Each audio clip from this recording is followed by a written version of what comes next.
So hello everyone, my name is Rishabh Rastogi and I am a UG third year student at the VCS Srinagar. तो इस video में आपको बताने वाला हूँ कि अगर जो राउंड 2 आने वाला है उसमें अगर जो बच्चे को सीट मिलती है तो उसके लिए क्या क्या डॉक्यूमेंट्स आपको वहाँ पे प्रेजेंट करने होते हैं एडमिशन के टाइम पे। ठीक है, वैसे तो आप खुद ही पढ़ सकते हैं बट देख सकते हैं, एक बार मैं बता देता हूँ आपको क्या क्या चाहिए। ठीक है, तो सबसे पहले आपको जो अलॉटमेंट लेटर मतलब जो आपको सीट मिली है, उस कॉलेज में पर्टिकुलर सीट मिली है, तो वो आपको अलॉटमेंट लेटर डाउनलोड करना है। ठीक है, और आपको इंस्ट्रक्शन आप देखना है कि मतलब ऐसा होता है कि ट्यूशन फीस हमको जमा करानी होती है regarding payment of centralize advance tuition fees, जो कि अलॉटमेंट लेटर में ही लिखी होती है। ठीक है, या फिर जो यूनिवर्सिटी आपको मिली है वहाँ जाके उसके साइट पे चेक कर सकते हैं कि कितनी फ़ीस किसके नाम पे सबमिट करनी है। ठीक है, हर कॉलेज का अलग अलग होता है, तो आप उस पर्टिकुलर कॉलेज की साइट पे जाके देख सकते हैं।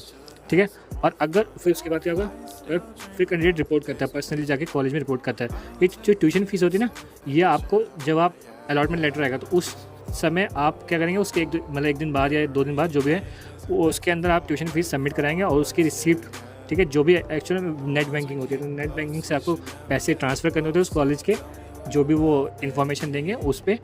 ठीक है, जो भी अकाउंट वगैरह देंगे उसमें से देनी होती है। फिर उसके बाद आप जाते हो कॉलेज पर्सनली, मतलब फिजिकली वहाँ प्रेजेंट होना होता है। ठीक है, उसके बाद जो डॉक्यूमेंट्स चाहिए होते हैं, वो क्या क्या डॉक्यूमेंट्स चाहिए होते हैं। एक तो आपकी जो रिसिप्ट है वो अपने साथ लेके जाएंगे। ठीक है, वो तो याद रखना है कि आप रिसिप्ट ना भूलें, रिसिप्ट साथ लेके जाएंगे।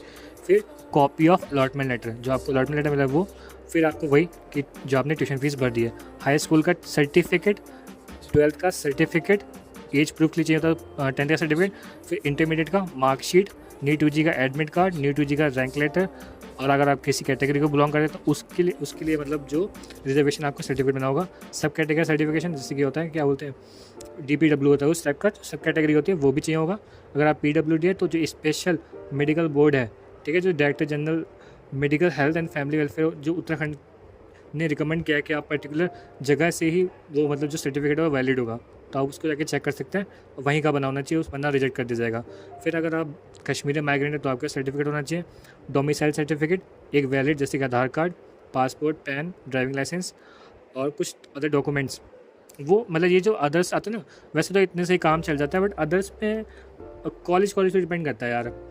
जैसे कि हमारे टाइम पे तो इतना कुछ नहीं था, जो इसमें लिखा है सारे इतना ही मांगा था, इससे ज़्यादा तो कुछ नहीं मांगा था, बट फिर भी हर कॉलेज का डिपेंड करता है। तो पर्टिकुलर जो कॉलेज मिले उसकी वेबसाइट पे जाके, मतलब जब आप HBMU की साइट खोलेंगे ना तो उसमें भी आता है ना कि यूनिवर्सिटीज़ की डिटेल्स, तो वहाँ जाके चेक कर सकते हैं।